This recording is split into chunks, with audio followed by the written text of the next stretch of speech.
পাঁচতলায়।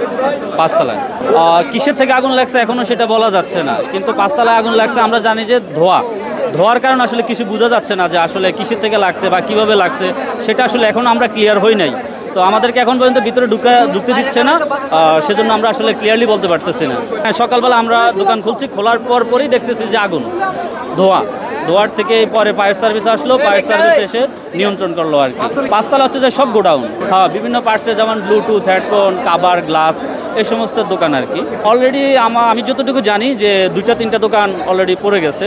তো ওটার মধ্যে অনেক টাকার প্রোডাক্ট ছিল আমরা যতটুকু জানি, বাট এখনও পুরোপুরি ক্লিয়ার হয় নাই যে আসলে কী কারণে ক্ষয়ক্ষতিটা বেশি হলো আর কি। এখন আমি যতটুকু নিউজ পেলাম সেটা হচ্ছে গিয়ে আপনার বয় আইটেম কিছু, উলানজি কিছু প্রোডাক্ট ছিল, মোবাইল স্ট্যান্ড কিছু প্রোডাক্ট ছিল, যেগুলি একটু দামি ছিল, ওই দোকানগুলিতে লাগছে।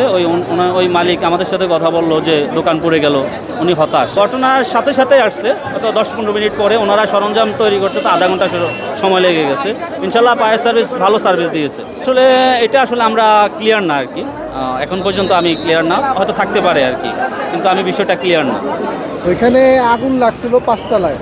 আমরা 9:30টার দিকে দোকানে আসছিলাম, তো আপনার প্রায় 15-10টার মধ্যে পাঁচতলা থেকে জানি বলছে যে আগুন লাগছে।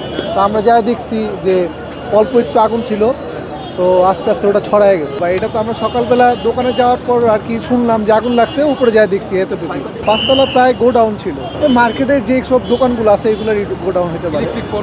হ্যাঁ, হইতে পারে, এগুলো এমন হইতে পারে। এখন এই ধারণা ছাড়া তো উপরে আগুন যাওয়ার তো কোনো রাস্তা নাই। আমরা তো তখন যা দেখছিলাম একটা রুমে লাগছিল, তারপর হয়তো আমরা আরও উঠি নাই, কারণ উপরে কি না কি হয় এই জন্য আমরা মার্কেট থেকে নিচে নেমে গেছি। 4তলায় আশা করি কোনো সমস্যা হয়নি, হয়েছিল তো 5তলায়।